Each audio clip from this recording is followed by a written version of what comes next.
Hello, welcome to my channel. I'm All Things Wrestling, and today I'm going to be reviewing AEW Dynamite 27th of November 2019. We kick off the show with Chris Jericho's thank you celebration for Le Champion. We have Soul Train Jones, also known as Virgil in WWE, introduce us. A marching band comes out, and inflatable clown and animal costumes and loads of crazy stuff.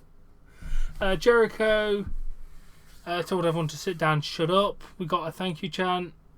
He said their thanks don't matter. He's here to be thanked by AEW executive team and TNT network brass. He then announced a limited run of the official Little Bit of the Bubbly champagne. It's purchasable at littlebitofthebubbly.com. I wish I was making this up.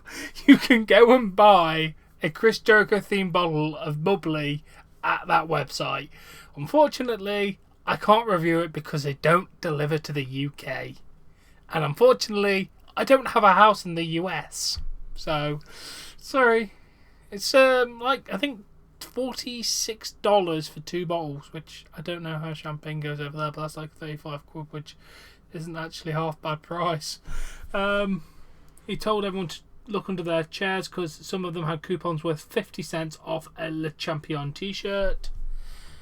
Sammy Guevara gave Chris Jericho a cardboard standee of the two of them hugging. Santana Ortiz gave him a Puerto Rican flag headband, a little bit of the 40 flip-flops, and then named him an honorary Boraiku.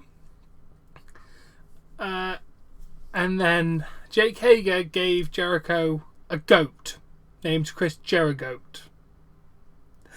Yes, this happened.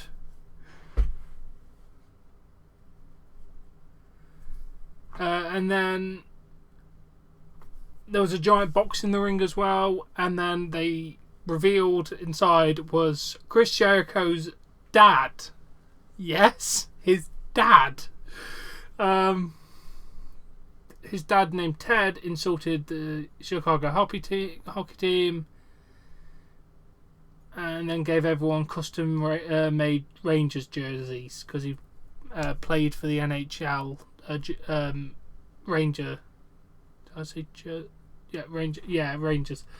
Then Chris Jericho called Justin Robertson into the ring to read the TNT letter. He kind of told him that he was a Chicago local. Then he read the letter, and Jericho's like, "I don't like the way you were speaking in that tone." Started beating him up.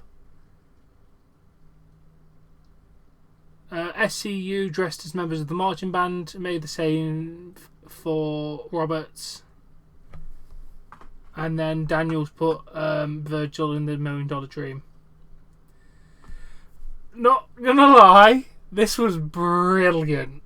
Absolutely brilliant. I'm gonna give it a 10 out of 10 just because it was just so damn entertaining. And crazy stuff happened. It was quite good. It was very, very good. Dasha Gonzalez took Justin Roberts' place. We then had our first match, Best Friends versus Lucha Brothers. The finish happened when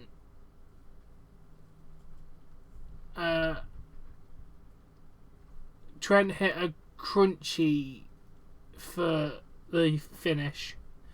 Match was alright. Gonna give it a 2.75 out of 5. Wasn't bad. Good win for Best Friends. And it was just kind of we managed to win kind of thing. So good for them. Then we have B. Priestley and Email Sakaru versus Hikaru Shida and Chris Statlander. Don't know who the last one is.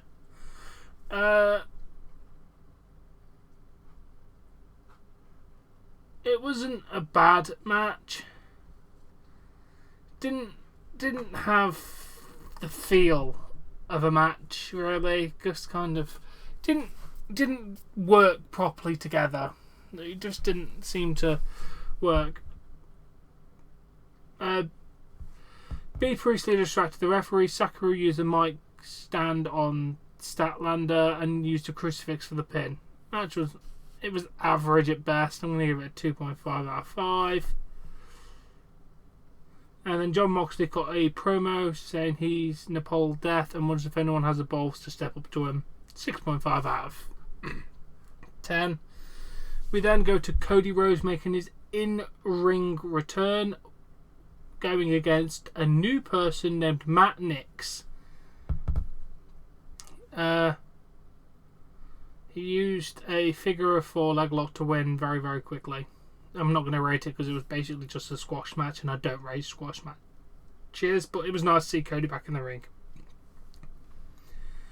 Cody asked for a mic and called out MJF, and then we had Butcher and the Blade enter through a hole in the ring and laid out Cody. Ali then entered through the ring as well, and we have a unit: Butcher, Blade, and Bunny. No one had an idea who they were. I didn't know. I will reveal to you now the identity of these men. They are Braxton Sutter and Andy Williams. Andy Williams apparently is the lead singer of hardcore punk band Every Time I Die.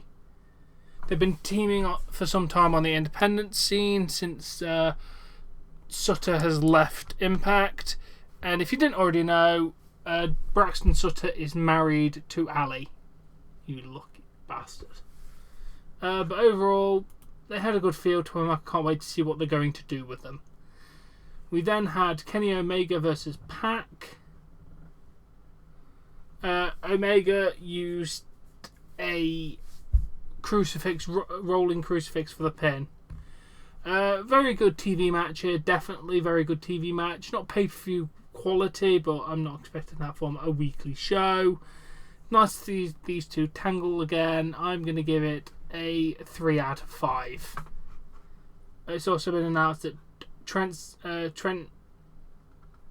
god damn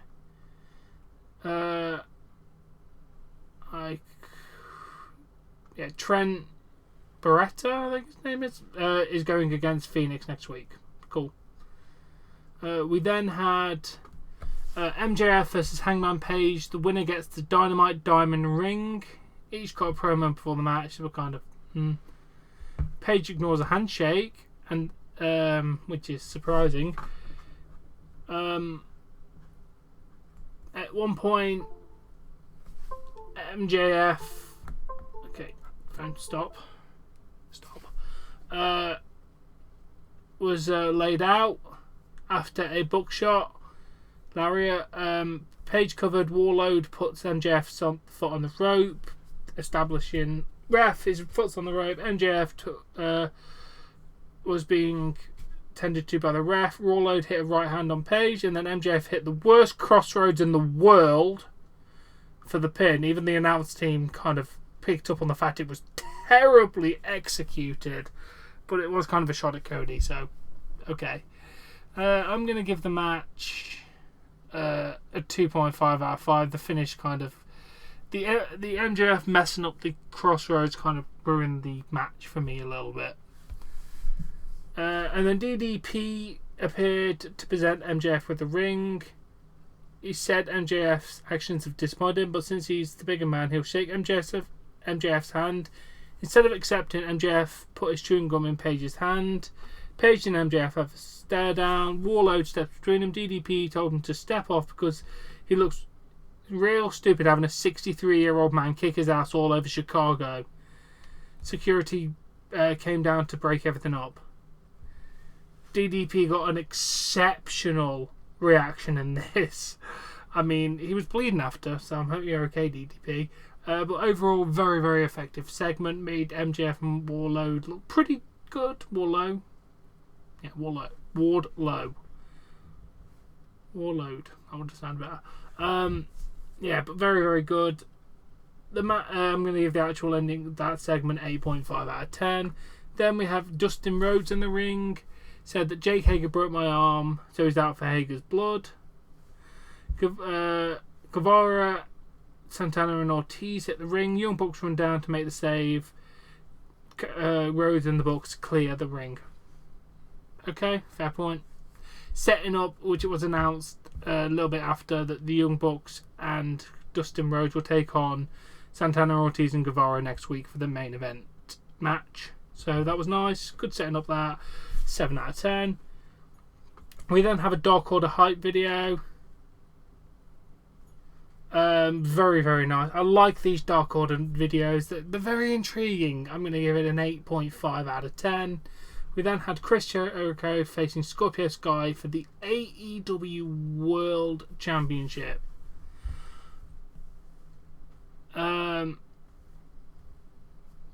some point, Hager runs down to try and do interference. Daniels and Kazarian come down and they have a big brawl. Jericho blocks a kick and uses the Lion Tamer. Sky taps out.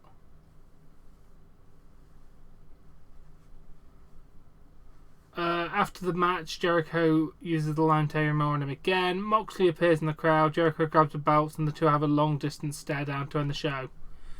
Overall, the match was alright. I'm going to give it 2.75 out of 5. I like the idea that we're going to have Jericho and Moxley. Very, very looking forward to that feud. I think those two will work very, very well together. And overall, it was a pretty good episode of AEW Dynamite. Not the best in-ring work going around, but it was plenty entertaining enough and chugging along nicely on the AEW train. I'm going to give the show itself a 7 out of 10. It was a pretty entertaining episode of AEW Dynamite, which I always do enjoy. Now, I do hope you've enjoyed this review. If you have, please smash that like button, share and subscribe, and I shall catch you all later. Bye.